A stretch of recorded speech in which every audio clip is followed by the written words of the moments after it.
was a kind of deserted, stale, boring office space and not too much going on, but it was large, and we saw the potential as soon as we walked in.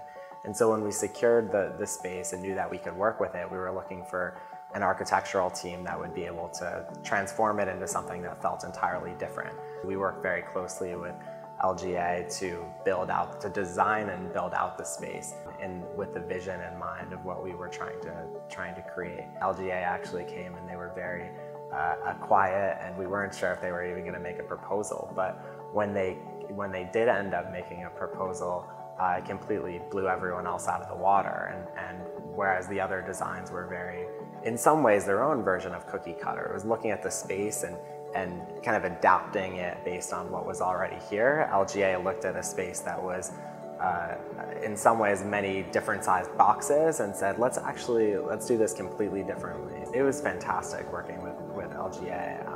I really enjoyed every step of the process. From the start, they were so on the same page and made a personal connection with us, both in terms of getting along personally and also their belief in what we were doing and their sense that this is what healthcare in Las Vegas needs to become. And so it felt less like we were hiring them as a contractor who was going to do our work for us, and more, especially as time went on, it felt more like a tight partnership. We were in this together, trying to create something that would help to change the world.